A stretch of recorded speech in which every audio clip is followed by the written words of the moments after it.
Thank you so much. Good evening, everyone, and welcome to the Last Girl Awards, hosted by Apne Aap, an incredible organization where no child is bought or sold.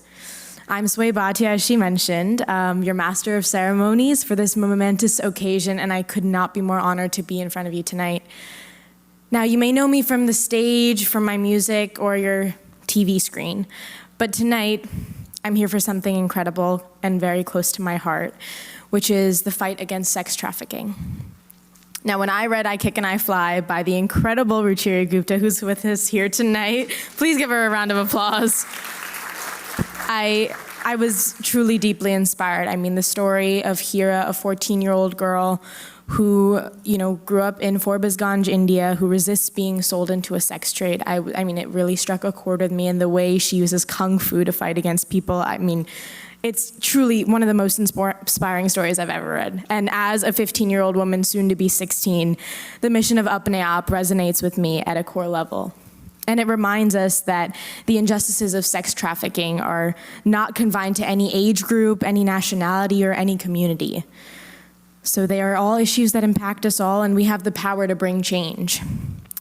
The work done by Apne Aap is remarkable, to say the least, from educating thousands of girls from red light areas to aiding women in building sustainable livelihoods.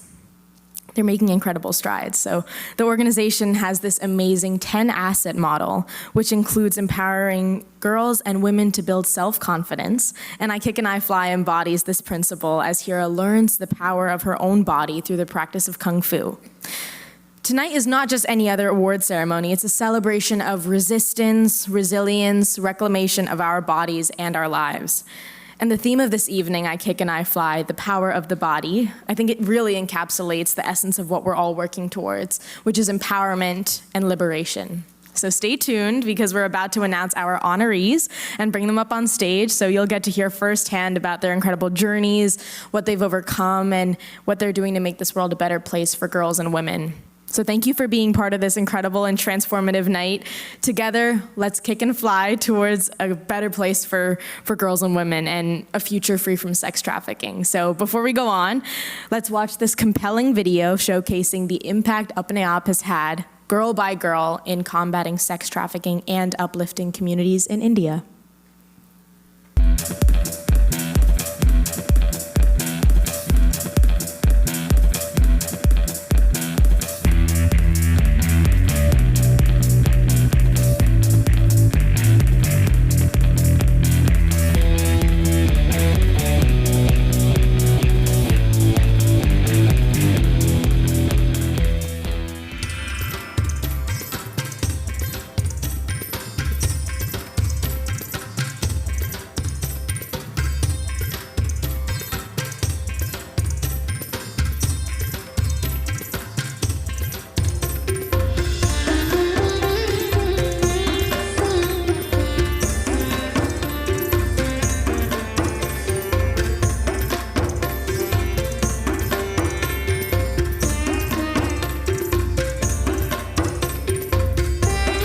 मेरा नाम है गौरी कुमारी, मैं 5 class में पढ़ती हूँ। पिछले साल से मैं कराटा सीख रही हूँ। कराटा सीख के मुझे आत्मविश्वास बढ़ता है और निडर महसूस होता है।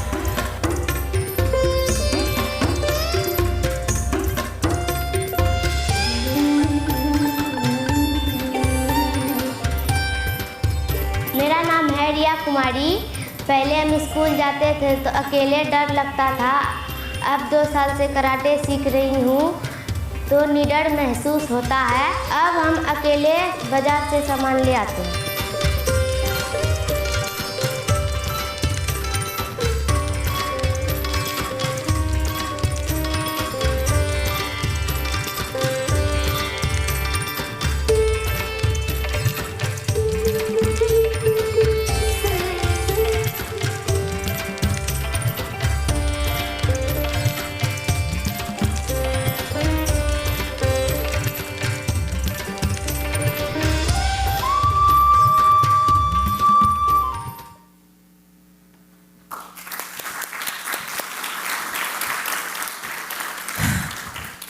I hope that video stirred your hearts as much as it did mine. I mean, the real life stories of courage, resilience, and transformation are truly all why we're here tonight.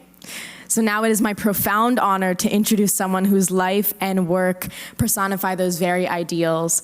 Ruchira Gupta, please give her a round of applause. She is not just an Emmy-winning journalist, she's a game changer in the world of advocacy, and Ruchira unearthed the haunting stories of missing girls in villages and transformed that into a groundbreaking documentary that helped shape anti-trafficking laws globally. But the story doesn't end there. She founded Apne Aap, an organization that empowered thousands of women to step up out of the shadows of exploitation. She's also the creative mind behind the incredible novel I Kick and I Fly, a story that is born from her own experiences in activism. She's received some of the highest honors out there, like the French Ordre National du Mérite and the Clinton Global Citizen Award. And while she's doing all this incredible work, I don't know how she finds time, but she finds time to teach at NYU and visit her childhood home in Forbesganj, India, where the NGO Apne Aap is headquartered. So please join me in giving a warm introduction and applause as we welcome Ruchira Gupta to the stage. Good evening, everyone. Namaste. It's such a pleasure to have you all in the room, my beloved friends and allies. As I stand here tonight, I feel like we are all part of a rare and precious tapestry, each thread woven with love, dignity, and a quest for justice. If you're in this room, you're already part of an extraordinary community, a community centered around justice, dignity, and above all, love. You may know me as the founder of Apne Aap and the author of I Kick and I Fly, but what truly defines this movement are the untold stories of resilience and triumph that emerge every day from the work you do and the work that Apne Aap does. That's what tonight's theme, The Power of the Body, encapsulates. It's a tapestry of narratives woven from true stories of young girls and women who, despite all odds, have stood tall and soared. This gathering we call the Last Girl Awards because we give out these awards with a name and their purpose. We are here to honor those who have stood shoulder to shoulder with her, seen her, lifted her, and amplified her voice. The Last Girl is more than a tagline. It's a deeply meaningful philosophy. It signifies the girl or woman who is the most marginalized, often the last to be considered and the first to be harmed. These awards tonight honor individuals who have made it their life's work to stand by the last girl, to make sure she is overlooked no more, to amplify her voice and to champion her dignity. Now to Catherine, Melissa, Anne, Rana, Mykola, you're not just honorees, you are luminaries in the landscape of human compassion. Each of you serves as a beacon, showing us how action can rise from empathy, how love can turn into liberation. Your lives serve as lights, guiding us through the profound darkness of indifference. Your work provides that empathy and action, proves that empathy and action can coexist beautifully. A big shout out to our host, Sway Bhatia, and to our phenomenal presenters, Mona, Neha, Rachel, Casey, and Malan. Your very presence tonight gives wings to the urgency and importance of our cause. Why are we all here? Because lifting up the extraordinary work of those we honor tonight is an essential part of our collective journey. It's not a finale, but rather a milestone, a moment to catch our breaths and say, what more can I do for the last girl? My friends, Apne Aap was born out of a desire to do more than just help. It emerged to challenge narratives, to recalibrate justice, and to destroy the obstacles that keep these young women and girls from being who they are meant to be. So as the night unfolds, I invite you all to engage. Let me extend a colossal thank you to the Asia Society, Rachel Cooper, Diya Srinivasan, Neelam Chaudhary, and my own wonderful team at Apne Aap, Kristen, Ram, Sanvi, Mrinalini, Taylor, Penny, Fatumata, and Sarina. And to my dazzling host committee, including Gloria Steiner, Ashley Judd, Rosanna, Sybil, Jong-hoon, Farhad, and the Toscanos. Your faith fuels us. Thank you for standing with us tonight here, not just with me, but with the last girl, with Apne Aap, and with every soul that believes in a world where no girl should be bought or sold. Let's ensure this is an evening that not only warms our hearts, but also reignites our commitment to the cause. Here's to an unforgettable night. Thank you, everyone, for being here and being part of our movement. Namaste.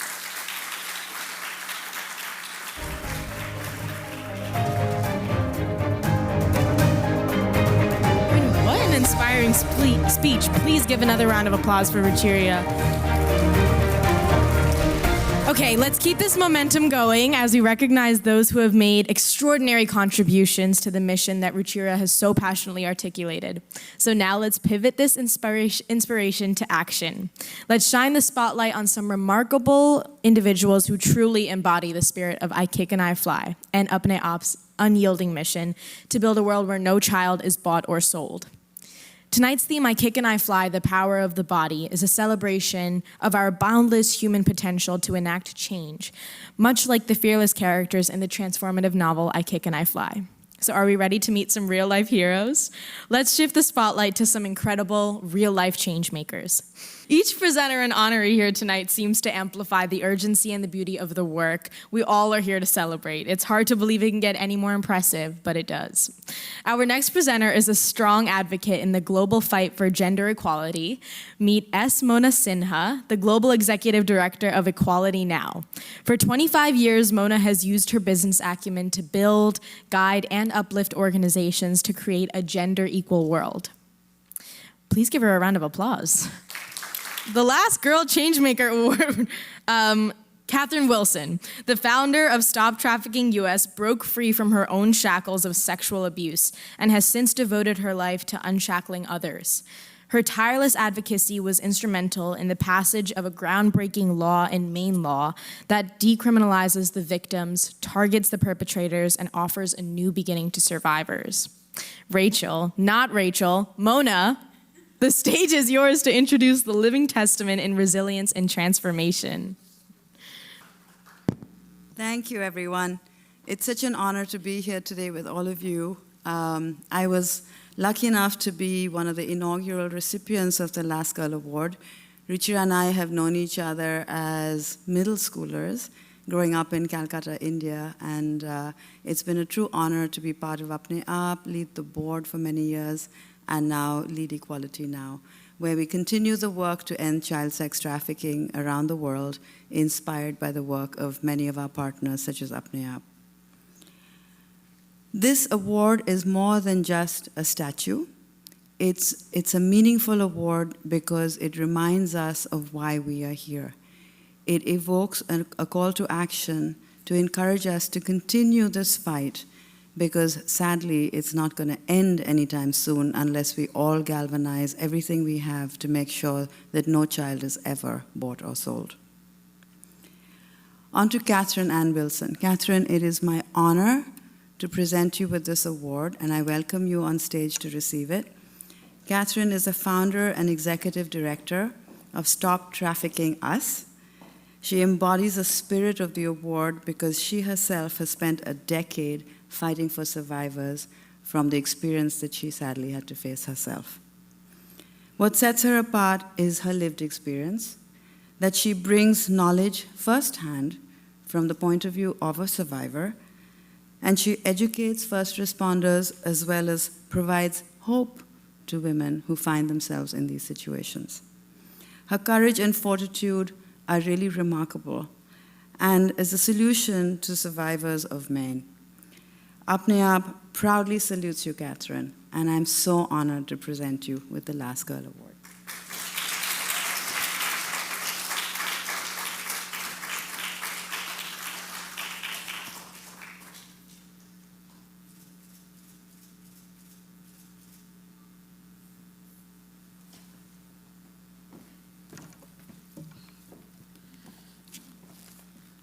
You can put it back right there.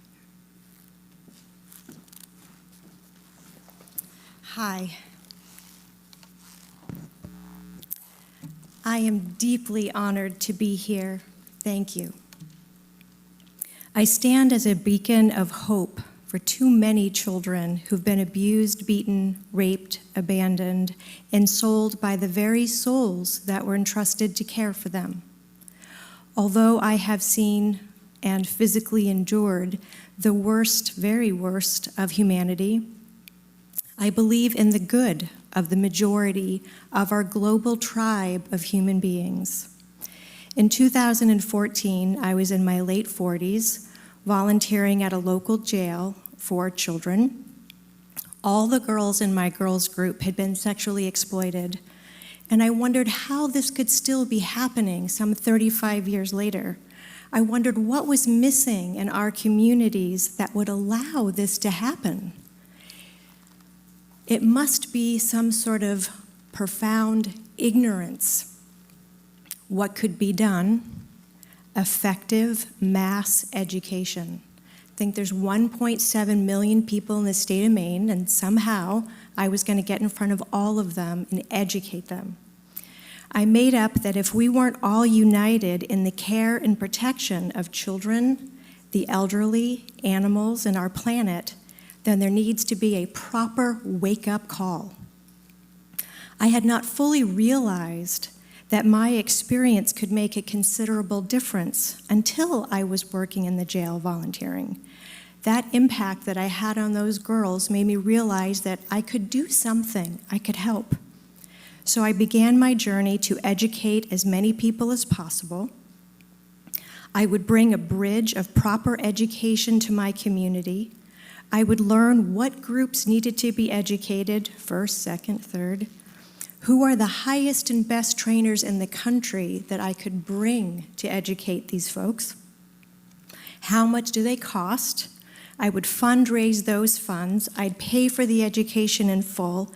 I would record it so I could increase the reach, and I would offer it to all participants free of charge, always. To date, through my combined social media accounts and the various YouTubes and conferences, we reach about 76,000 people a month. One of our 3-day virtual trainings for teachers, social workers, and law enforcement had 679 participants, 100% of all prosecuting attorneys for the state of Maine. It was the first time there was cross-training in the state of Maine. In our in-person conference on technology last fall for students, teachers, and staff, we recorded that. It is now mandatory for all Catholic schools across the state of Maine and is on the Maine School Safety Center. We were given an MPV award from the New England Patriots Myra Craft Award, which gave us $10,000. That paid for 1/3 of that last fall's technology conference that we did. I was also invited to speak at the White House with a group of faith leaders across the nation in 2019. They wanted to know my opinion. That was a thrill. I also received a citation of honor from the Kings County, Brooklyn, New York, a human trafficking task force. We have an in-person training next month for law enforcement, Homeland Security. We've got about 200 people registered for that in-person training on vicarious trauma. How can we help those who are out there protecting our children to keep them in their jobs, keeping them personally safe and their unit safe? We have a virtual training for faith leaders this November. We have an in-person. We're expecting thousands of people for that. Faith leaders need to be educated as well in May. So I am bridging various programs to our schools. And actually, next month, we're doing a training for bus drivers. This is just to name a few of the things that we've done since 2015. I'm profoundly honored to be here. Thank you. Thank you, Catherine. That was truly incredibly moving. So thank you for being here. Wow. Okay. We have to, the night is young, so we have more heroes to recognize, and each of them teaching us how to use our bodies and minds for a greater good. Ladies and gentlemen, the energy in this room is truly incredible, so let's keep that going.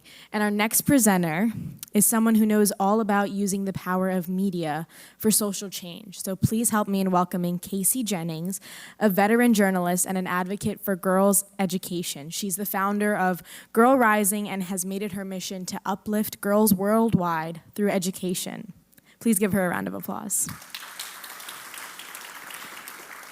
Our next honoree and winner of the Last Girl Championship Award, we're talking about an Academy Award winner, a social change maker, a teacher, and the woman behind the PAD project. So please welcome Melissa Berton.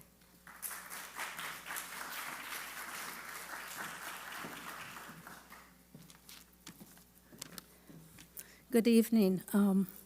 I'm truly honored to have been invited here tonight to present the Last Girl Champion Award. I'm always blown away year after year when I've been in your midst by the people that you pull together. It's truly humbling to be amidst all of you here today, and certainly among or in the same room as the award winners. Melissa Berton, who is tonight's honoree, is an Academy Award-winning producer, as you've heard, and that's impressive. But maybe more impressive to me is that she's a dedicated and passionate teacher. And as a dedicated and passionate and committed teacher, she inspired her students to produce an extraordinary short film called Period, End of Sentence, which won numerous awards, including the Oscar for Best Documentary Short. And maybe even more importantly, it sparked a global and necessary conversation about menstrual health. And if you all haven't seen it, I strongly encourage you to watch it. It's about half an hour long. It's beautifully made and very powerful. Melissa also co-founded the PAD project. Its pointed mantra, a period should end a sentence, not a girl's education. Something that seems so obvious, but sadly, that's not the case for millions of girls across the globe whose schooling comes to an abrupt end at adolescence. Melissa's advocacy has shifted perspectives and empowered girls worldwide, and she is truly a force for change. While Melissa has dedicated more than a decade teaching English at Oakwood Secondary School in Los Angeles, as you can see, her work as an educator extends far beyond the classroom walls. As faculty advisor for Girls Learn International, she has led the largest student delegation from a single high school to the United Nations Commission on the Status of Women, not once, but 3 times. Melissa is a recipient of the Feminist Majority Foundation's Eleanor Roosevelt Global Women's Rights Award, and she is a Forbes 50 over 50 honoree. Her work touches lives, it creates dialogues that turn to action, and she has proven that awareness and advocacy go hand in hand, and together they are a most powerful force. So please join me in celebrating a true champion for girls and women, Melissa Berton.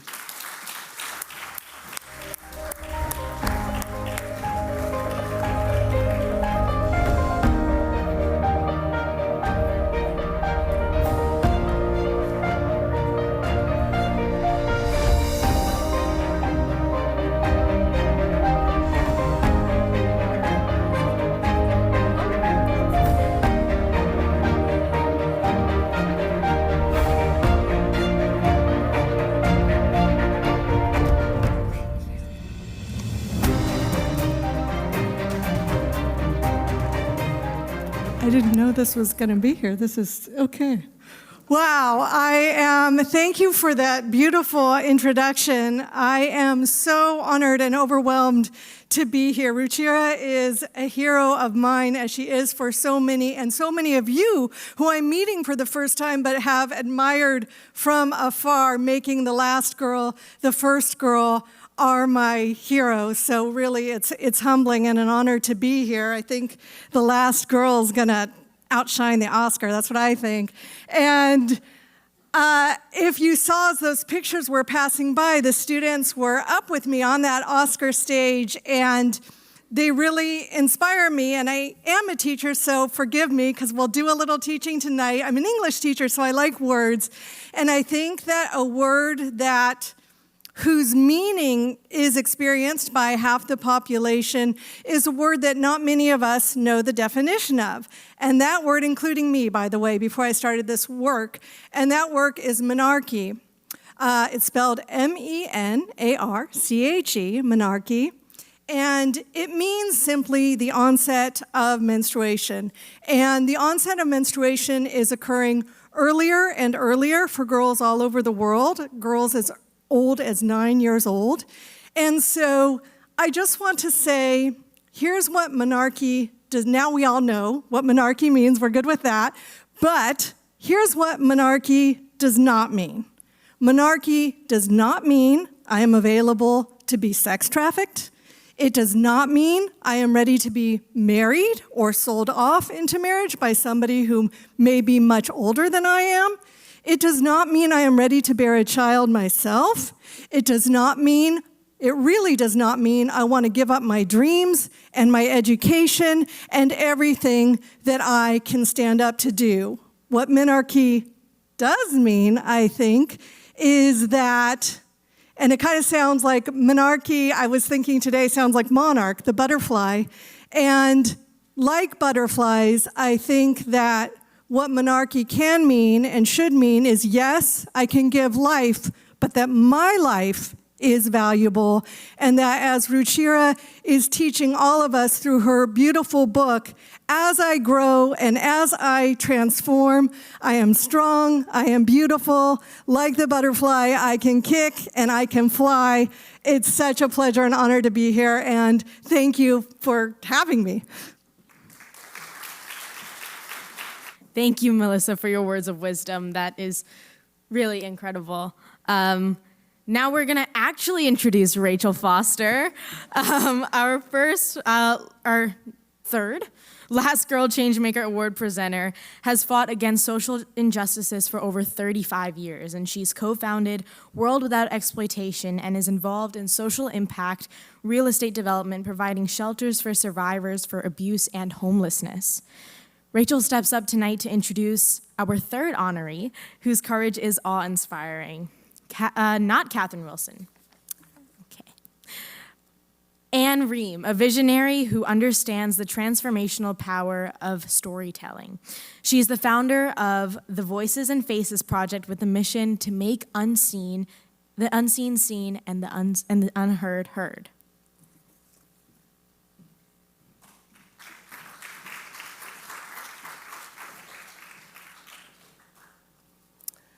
Today, I have the privilege of representing Apne Aap in presenting the Last Girl Cultural Change Award to an exceptional woman and my dear friend, Ream.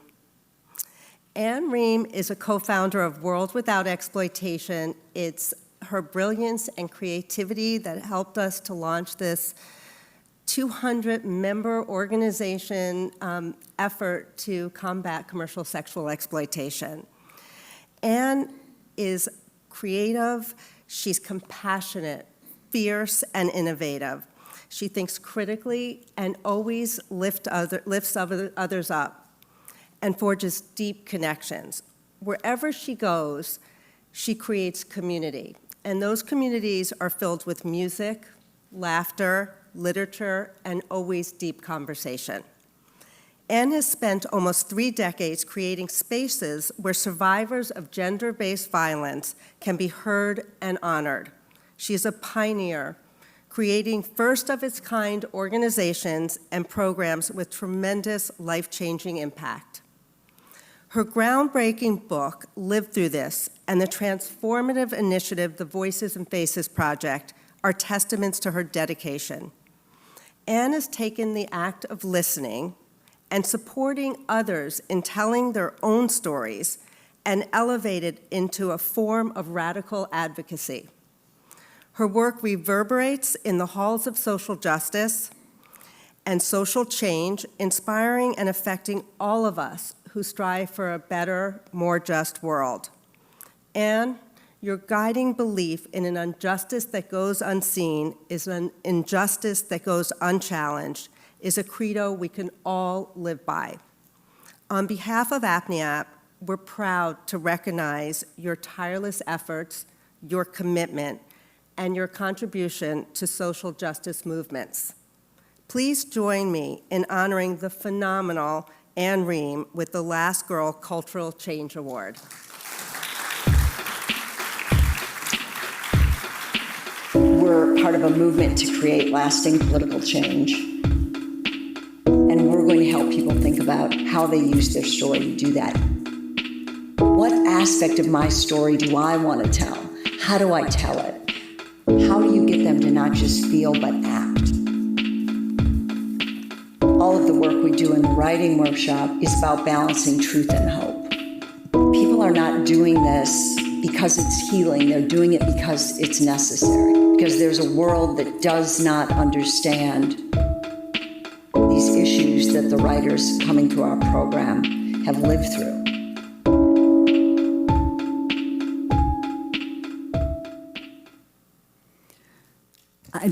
Thank you.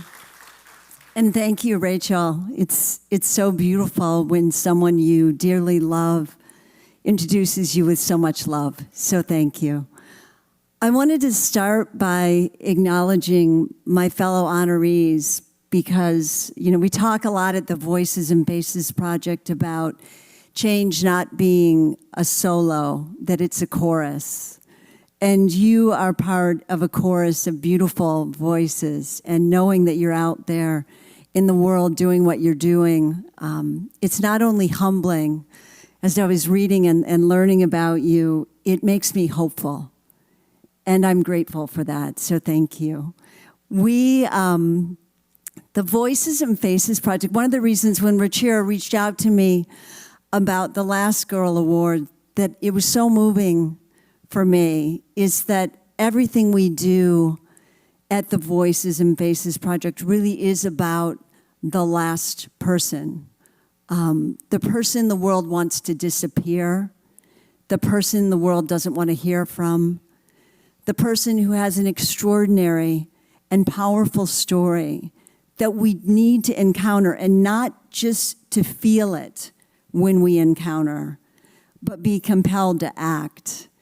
We've brought our 2-day writing program, and the co-creator of our program, Clifton Spargo, is here tonight with me and has been an extraordinary force and is really the heart and soul of this project. And when he and I first came together to bring this into the world, I don't think we quite recognized that the hunger people had, not only for sharing their story. We know we're in a moment where people talk a lot about the power and purpose of story, but for thinking strategically and critically about what story I want to tell, how I want to tell it, how a story that's personal can call the world to political change.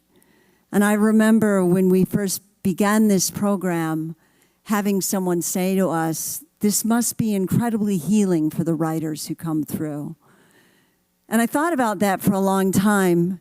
And in some ways, of course, being heard is healing. But they are not doing this because it's healing. They and we, and that we is important for me to add because I'm a survivor of sexual violence myself. And this program for me has been learning how to be within my own experience from this beautiful global community of survivors. They're giving their stories and using their stories as a gift for us, a gift that is demanding that we change things. Everyone in this room, I assume, is here because of a story. Probably more stories than one. Someone you heard from who moved you, who made you think differently about an issue, who demanded you do something. And that's why we created this program, to create a space for people to reflect on the story that they wanted to share and the way they could do it that could call the world to action. I wanted to close by nodding to the really beautiful through line between Apne Aap and the Voices and Faces Project, which is that both of these organizations started with stories, with individuals coming forward and saying, I have lived through this, and it shaped me, but I refuse to have it define me. And I want you to know, Ruchira, how deeply grateful I've always been in this movement for your example and your generosity and your kindness and your modeling for me of what it means to look and hear stories and say that you will do everything possible to support the storytellers in bringing their stories into the world. So thank you for that.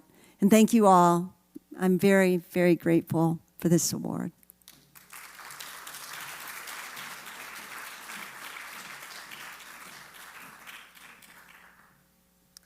Amazing. I hope you're all as inspired as I am, because I truly have been moved so much, and we have more to come. Our next presenter is an advisory board member of Apne Aap, someone who's as at home in the world of branding as she is in the sphere of social injustice. Please give a warm welcome to Neha Vashi, Global Senior Brand Manager of Vaseline Unilever and a key player in its innovation and brand development. Our next honoree embodies the definition of a powerhouse. We honor her with the Last Girl Community Leadership Award. So meet Rana Abdelhamid, known as the Muslim Black Belt, a title that only hints at her multidimensional approach to advocacy. She's the founder and executive director of Malikah, an organization that teaches self-defense to women in Queens. She truly embodies the theme of this evening, I kick and I fly, just like Hira, the young girl in Ruchira's debut novel, I Kick and I Fly, who broke free from the clutches of oppression. Rana has empowered countless women to discover their own strength and autonomy. So please give a round of applause to both of these incredible women.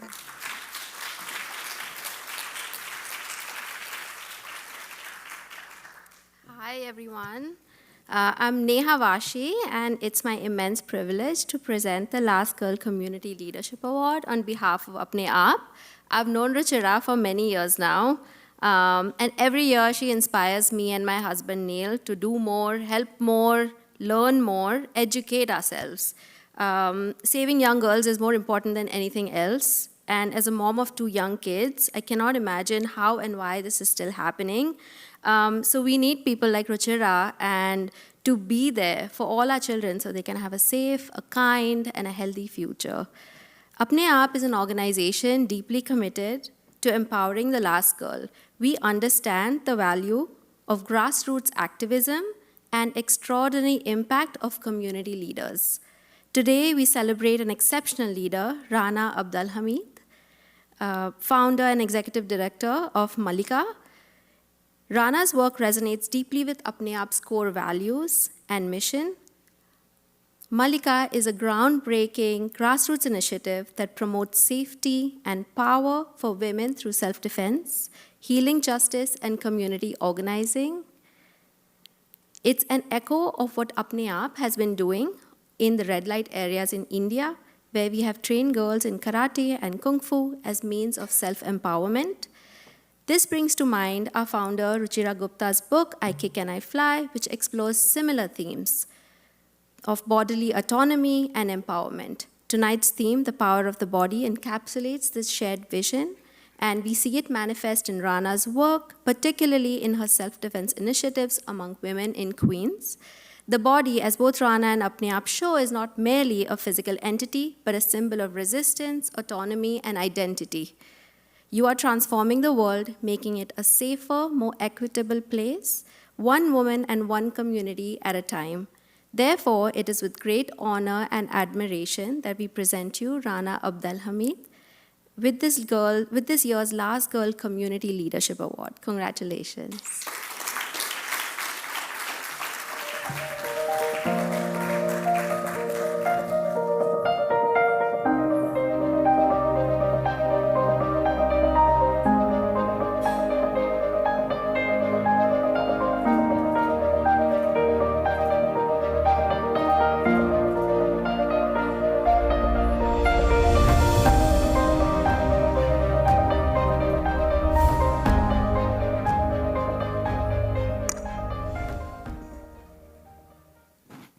Hi, everyone. I also didn't know that this video was playing, and I'm like, these photos are so much nostalgia and such a throwback. So my name is Rana Abdelhamid, and I also just wanted to say I'm deeply grateful to be here tonight for all of the incredible work of Ruchira and the rest of the team, to be honored with such incredible global change makers. The work that you all are doing is deeply inspiring. And sometimes, as you all know, when you're doing this work, it could feel kind of hard, like you're up against some of the biggest challenges in the world, and it just gives me the motivation to keep going when I know that there are other people doing similar work around the globe and in different parts of the US. So thank you so much for your work. So I'll just talk a little bit about my story, and just wanted to shout that my mom and my dad are in the audience, and so I feel there's like the most pressure you could ever imagine, right? To be able to talk in your city, but also to speak in front of two people who have changed my life so profoundly, and I've seen sacrifice so much for me to be able to be here today to accept an honor like this. And also so many members of my community are here who are part of Malikah, including my sister and my husband, who is an honorary Malikah member, of course. So I just wanted to shout that. So I started Malikah actually as a young woman growing up in Queens in a post 9/11 New York City. I grew up in a really beautiful neighborhood. I invite you all to come to Queens. You're here, you might as well.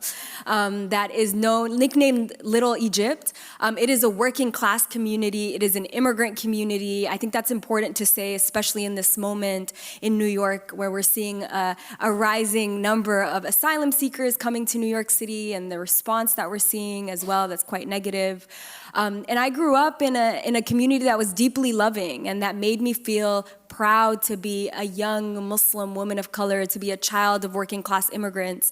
And at the same time, of course, as a young girl, as a small girl growing up during that time, I unfortunately experienced a lot of bullying, which my family was like, no, you're not gonna take this, we're gonna put you in a karate class. And so that's how I started my journey with karate as a martial artist. I have a black belt in Shotokan karate today. And that's because my parents really stuck through it and really thought and believed that it was important. I started my journey with Malikah as a survivor of a hate-based attack. One day when I was walking down the street in Queens, I was assaulted by a man who tried to take off my hijab. And most people don't know that hate-based violence is actually gendered violence, because the majority of people, even with the increase of anti-Asian violence in the United States, the majority of people who experience hate-based violence are typically women. And so our work intersects at both hate-based violence and gender violence. We have a beautiful space in Queens that is my second home, where we do our programming in self-defense, in healing, in organizing, in financial literacy, because we understand that to address violence impacting our communities, it is not a one-size-fits-all, it is a multifaceted issue. And I feel like it is so important to recognize that tomorrow is actually the beginning of Domestic Violence Awareness Month, which I'm sure your team is very well aware of. And it always is so heartbreaking to me when we get domestic violence survivors at our office, when I remember or read about the realities of the statistics still today. And one of the statistics that drives my work is that still 1 in 3 people will experience gendered violence in their lifetime. And it's wild to think, right, of how massive this challenge is. But through our model at Malikah, through our partnerships, working with New York City public schools, working with community-based organizations across the globe, we have been able to train thousands of young women and girls across various ages from 8 years old to 70 years old, how they could step into the power of their body and how they could heal from trauma of various forms of violence. And I'm excited to continue to do this work with the women who are in the audience and my husband as the honorary Malikah, to continue to fight for this world that we vision every single day. And I'll leave you with just one thing that we say at Malikah. We always try to imagine a different world. We have this vision question that we ask, which is, what would the world look like, sound like, taste like, feel like if we're all safe and we're all in our power? And every single day we wake up as a team, I wake up as Rana Abdelhamid, and that is the world that I'm fighting for. And I feel grateful to you all to being part of that vision of creating that world as well. So thank you so much, and just feeling a lot of honor to be here with you all tonight.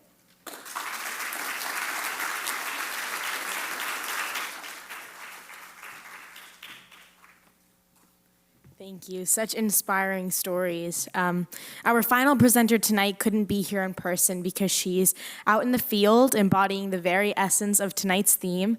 I'm talking about Ambassador Melissa Berton, Executive Director of the Georgetown Institute for Women, Peace, and Security. She's a force to be reckoned with, having served as the first U.S. Ambassador for Global Women Issues.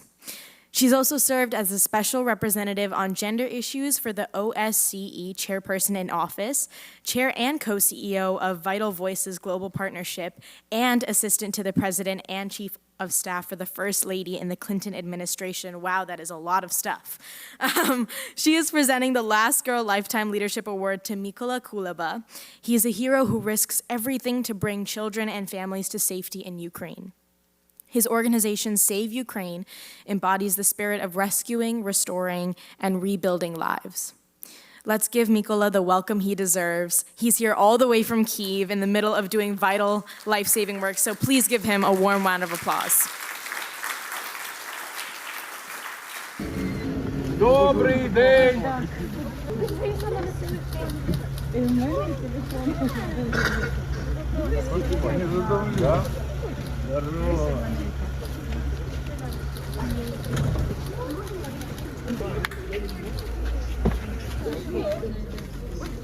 Все, пішли за мною, ходьте за мною.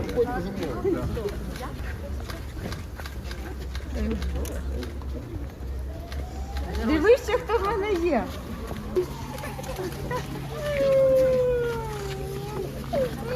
Ну що ти не узнаєш, так?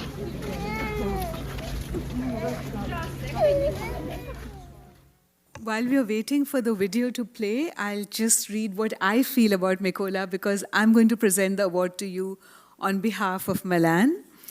Also on behalf of Apne Aap, of course. It's such an extraordinary honor to present the Last Girl Lifetime Leadership Award to you, Mykola, founder of Save Ukraine. Your relentless efforts to rescue child victims of kidnapping and trafficking amid the ongoing conflict in Ukraine have not only saved lives, but have also illuminated the darkest corners where the last girl and last boy are often trapped. I know the struggles of combating trafficking in the red light districts of India, and I can only imagine the added dimension of difficulty in a conflict zone. Mykola, your work resonates deeply with our organization's core beliefs that every child deserves a life free from fear of exploitation. Your courage and commitment are beacons of hope, demonstrating that even in the most dire circumstances, humanity and compassion can prevail. It is individuals like you who show us that the fight against trafficking is indeed a universal struggle deserving of our collective attention and action. Congratulations, Mykola. Your indomitable spirit embodies the very essence of this award. If ever anyone deserved to be recognized for his selfless and tireless leadership for good, it is Mykola Kuleba, the head of the charity Save Ukraine and the former presidential commissioner for children's rights, has been steadfast in saving the children of Ukraine. There have been many brutal acts perpetrated by the Russians on Ukraine, from targeting the Ukrainian people with missile strikes, contrary to humanitarian law, causing immense destruction and devastation, to working to erase Ukraine's very independence, democracy, and identity. One of the worst atrocities has been robbing Ukrainian families of their children. Mykola's mission and those who work with him has been to identify where the kidnapped children are and to have them returned to Ukraine. Ukrainian children are being forcibly deported to Russia. There are also pervasive cases of sexual abuse against the children in the occupied territories, which also constitute war crimes. As he has told the world, the deported children are being brainwashed every day as Russia wants to Russify the Ukrainian children and destroy their Ukrainian identity. This is another aspect of Russia's madness in its full-scale assault on Ukraine. By any definition, this is a crime against humanity. It's genocide. And to that end, the International Criminal Court issued a war crimes arrest warrant for Putin relating to the forcible transfer and deportation of Ukrainian children. Save Children is also helping to evacuate people from some of the most dangerous places in the war zone and to provide humanitarian support. Awards are important because they put a spotlight on courageous actions, as this award is important. But more importantly, we must see this as a call to action. We should all support Save Ukraine in all the ways we can. Congratulations to all the other awardees. Thanks, Ruchira, for your leadership. And Mykola, Vitayu, Slava Ukraini. Good evening. Thank you very much. Dear ladies, gentlemen, friends. Melissa, I need your lessons, English lessons, to speak better. Yeah. I have text in my phone, but I will tell you from my heart. We are living in the epicenter of war. And this is war against children and women. Especially my family is refugees all over the world. I have 4 kids. And my wife is traveling all the time, come to me and to my children. And millions of Ukrainian children now are refugees. Many of them internally displaced. 60% of our population experienced displacement. It means they left their homes, friends, school children, school friends, relatives. More than 1 million men are fighting as the militaries now just to defend our country. Many kids experience trauma, war trauma.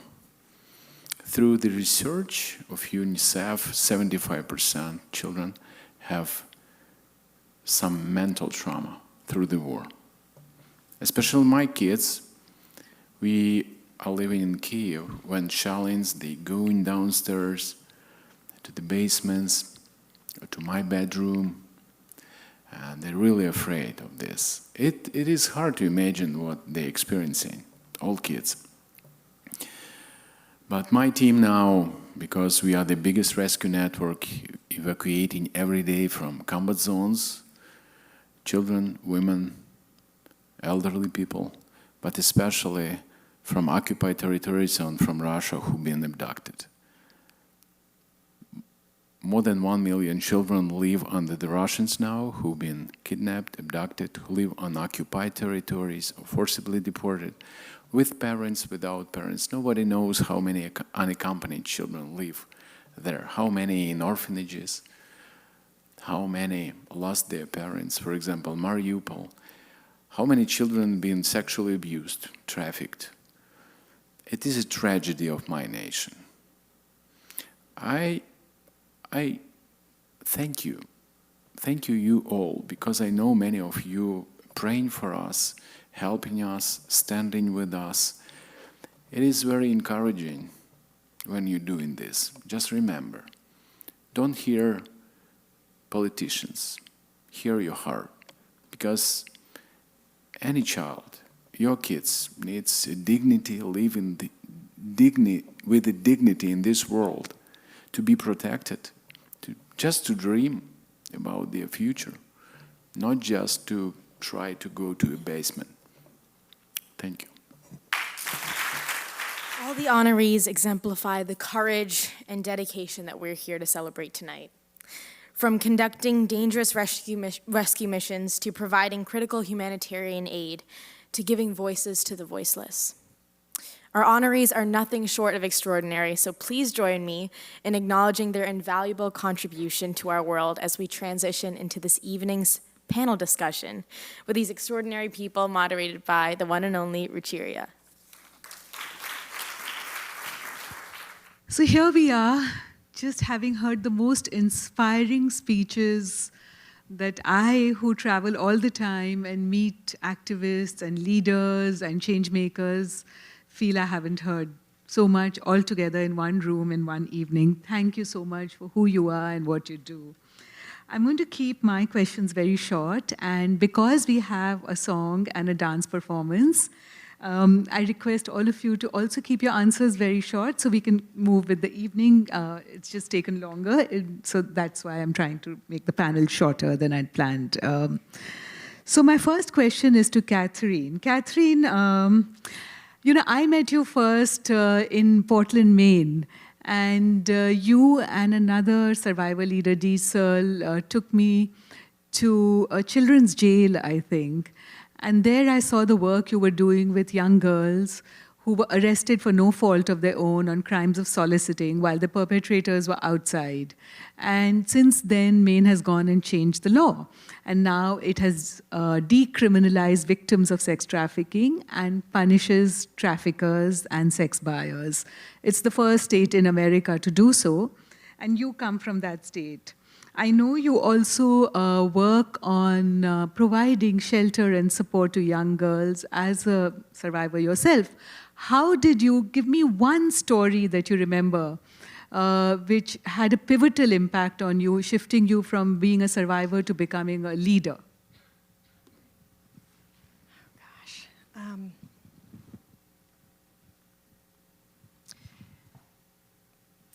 As a survivor, speaking with some of the girls who are in jail, I have nothing against the social workers and the psychiatrists and everyone, the team that each child gets when they're incarcerated. But there's nothing like a survivor talking from your heart to their heart. For one story, being able to tell the girls, for instance, if you are dreaming about what had been done to you and thinking about doing it to other children, that's okay. That will pass. It doesn't mean that you wanted what happened to you to happen. It doesn't mean that you were bad, that you wanted it, there's anything wrong with you. Dreaming about doing the same thing that was done to you to other children or other people is normal. That will pass in time.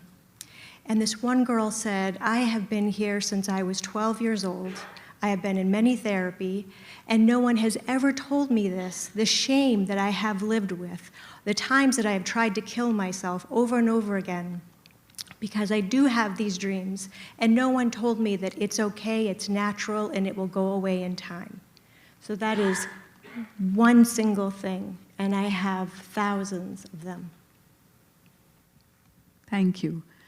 My next question is to Melissa. Melissa, you know your slogan that a period should not end a sentence, should end a sentence, not a girl's education, has inspired thousands, hundreds of thousands across the world to make sure we end period poverty and we end the shame around menstruation that so many girls are subjected to because of the society that they live in. Can you tell me, how does the PAD project bring this philosophy to life in any one story that you remember?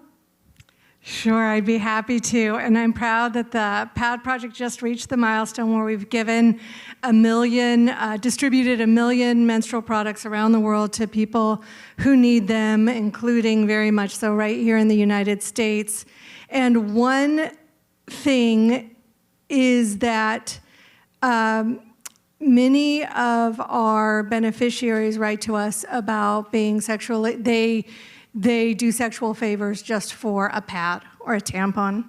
So when you think about that, it's really incredible. One person who related directly to pursuing her education because she had access to supplies. Her name is Estada George. She lives in Sierra Leone in a village called Bumpé, and she was sitting for her exam. She was about 11th grade, the same age as our MC, I think, and she bled through her uniform. She was mortified, and she had to quit school. She didn't finish her exams. She did not graduate. Because of this, she began to be an advocate for menstrual health and education, and started what's called our washable pad program. These are reusable pads that women sew and create a microeconomy. And through that, she was able to make money, advocate for her village, and now she's a doctor in her village. So really happy with her. And you and I have often talked about the power of storytelling to inspire and to heal. What you have also done is turned it into action. Do you have any actionable suggestions for all the storytellers in this room today? What can they do to use the power of storytelling? You know, sort of conversely, I'd say the most important thing you can do is listen. Because one of the things that I see in the writing program we run that's quite extraordinary is people coming in a room with stories that they have to tell and recognizing in the stories of others stories that they want to carry forward. And you've heard, I feel like I'm going to walk out of this room so inspired by the people I'm on the stage with and some of you that I've already talked to this evening.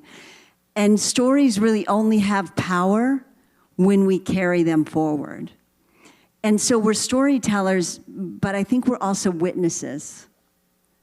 And to the degree that you can see yourself as an active witness to injustice, someone who moves the story through the world, and demands when people hear the story that they do something, that they not just feel but act. That, for me, is the heart of stories that can create social change, and I think that's why we're all here.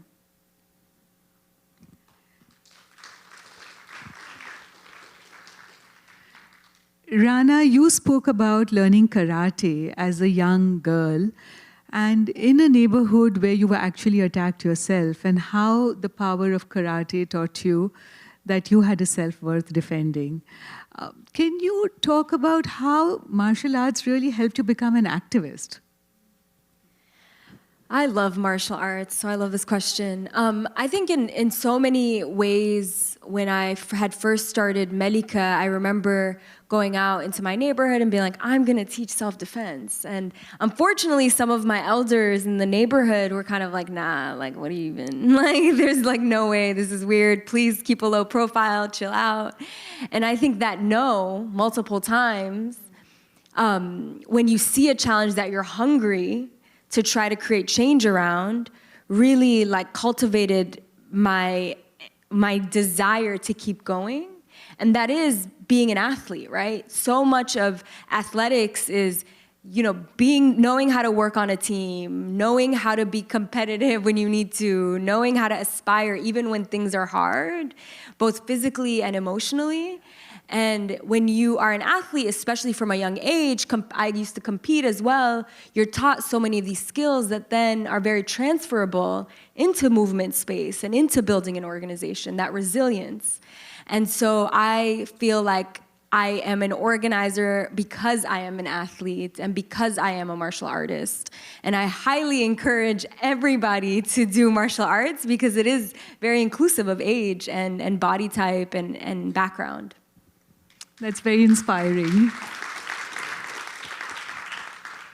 Mykola, you are working on behalf of women and children in an area where it's really dangerous. When did you realize that it's a risk worth taking? Why didn't you just stop and go to a neighboring country? Thank you. I can tell you a lot of horrible stories and what children experience. And, you know, you've seen this video, what children feels, what they feel when they can meet again their relatives, their parents, mothers, fathers, brothers. Yeah, it's really hard to imagine what they are feeling being kidnapped there. I'll tell you one story. Just remember, one 12-year-old boy who been returned by us, and to his mother and grandmother. And we were talking together, and I asked him what you were dreaming for, just to return back, but how did you know that somebody will take you? He told, I believe. I told, what do you believe? That I planned to my escape. I planned. I planned how to run out of Russia to Ukraine, but only thing I did not know how to cross the minefields. 12 years old boy was thinking how he crossed the minefields to meet their relatives, mother and friends. Yeah, it's horrible, but Ukrainian children are brave, and we believe they will survive, and we will come back. I'm not talking about territories, about children, about their lives, and about their future. Thank you.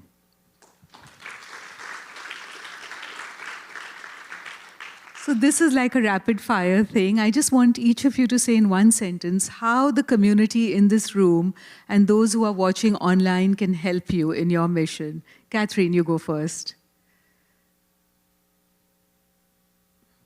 Access to people with children. That is the one thing we can do. In order for a child to be sexually abused, the offender needs access. So prevent access. If you want to know how, go to my website. Recognize that menstruation is not a source of shame, but a source of strength. Never allow talk around periods to become shameful. Rather advocate for strength and power.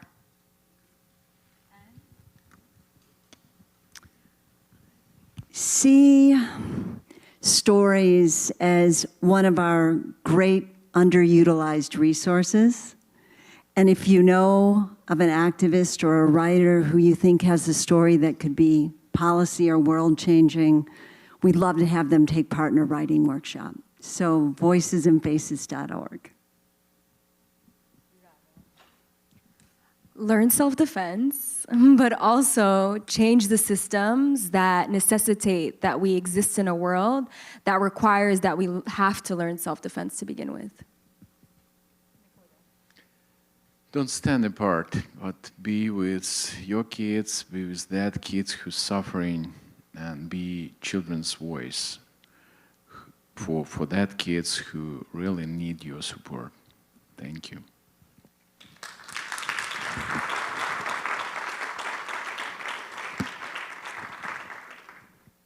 I have nothing more to say after what our panelists have said. They've said everything for all of us.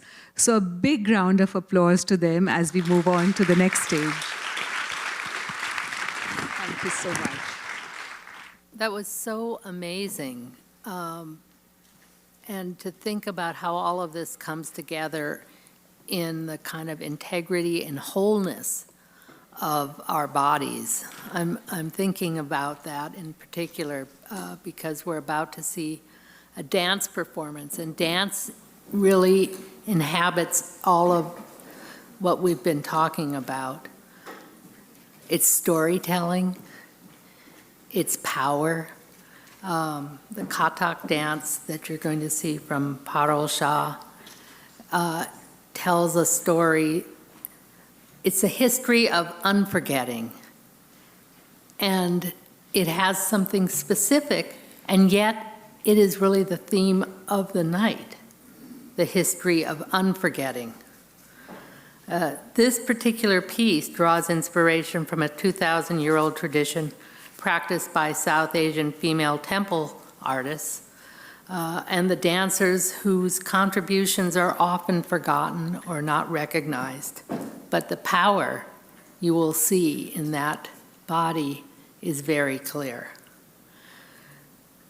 Parul Shah explores the fragmented identities, displacement, and the resiliency. That's also one of the themes that we've been talking about tonight, the power and resiliency. And in many ways, I think it's dancing where it's the coming together of the body, the spirit, and the storytelling. So please join me in welcoming Parul Shah. History of Unforgetting.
So that was Parul Shah.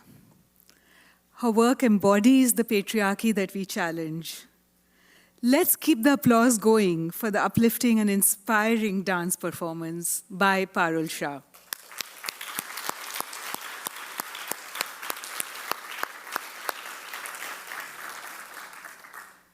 The artistry and emotion she brought to the stage is exactly the spirit that fuels the work we do. Now you might wonder how you can join this essential endeavor. Well, those QR codes you see around you on side the pamphlets are not just decorations, they are gateways. Scan them and you'll be directly helping us to transform initiatives that empower and educate women and girls. For those of you who want to delve deeper into the resilience and triumphs of these incredible young women, consider grabbing a copy of my book, I Kick and I Fly. It's packed with real stories from Apne Aap, like how one last girl mastered Kung Fu to rewrite her destiny. Trust me, it's not just a book, it's a revolution in paper and ink. And now, the moment we've all been waiting for, cocktails and conversations. After we wrap up here, don't miss the chance to meet our extraordinary honorees, our presenters, and even maybe make a few new friends. When we gather, connect, and share, we are not just making memories, we are making history. So here's your call to action. Support Apne Aap, enrich your library with I Kick and I Fly, and let's all take a moment tonight to truly get to know each other and the causes close to our heart, embodied by all our extraordinary honorees. Remember, every step we take is a step closer to a world where the last girl is the first in line for a brighter, safer future. Let's make it happen together. Cheers! And I'll see you all at the cocktails very soon. But before that, we have one last chance to see our host, Sway, on stage. And she has a surprise.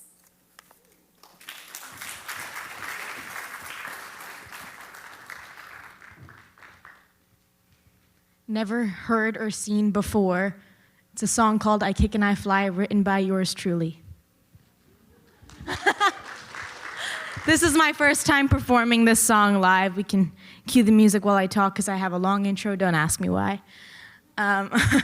This is, my first time performing an original, in fact. The first time I have an audience listening to this song. And it's really special. Thank you, Ruchira, for giving me the opportunity to write this incredible song. You've inspired it. You've inspired all of us. So thank you.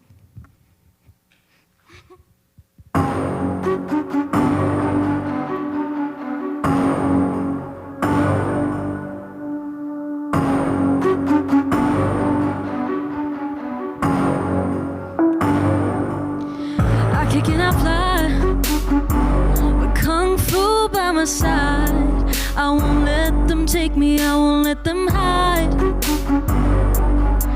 I kick and I fly with self-respect and pride. I'm stuck in the slums, fighting for crumbs. Yeah, I wanna be out, but I don't have the funds. I'm going to school just to get food. Keep picking on me, cause I ain't cool. And I just wanna fly, but I'm stuck on the side.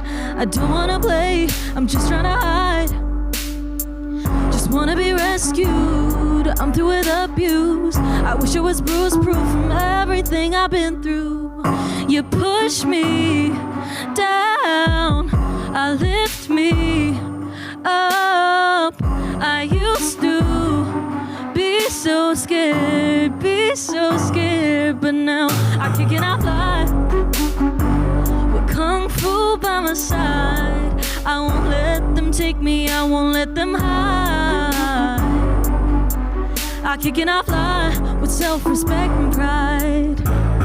Trying to be bold, wanna take this road, but with nowhere to go. I'm waiting to be sold, ain't gonna tap out. I'm no longer shy, cause there's no way out. I'm gonna kick and fly. You better not come near me, there's no telling what I might do. I kick your butt like Bruce Lee, cause I've been up on that Kung Fu.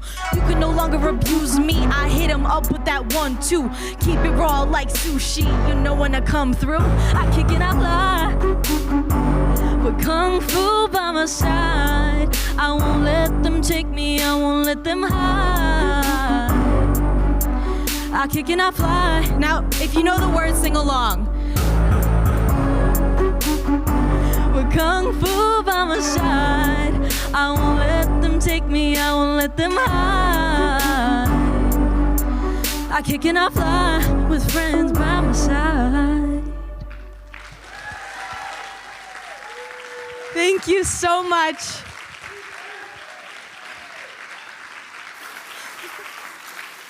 Thank you for being an incredible audience. This truly means so much to me. Thank you to all our honorees. You've all been so moving, and I loved listening to all of your stories. So please enjoy a cocktail hour and drink responsibly.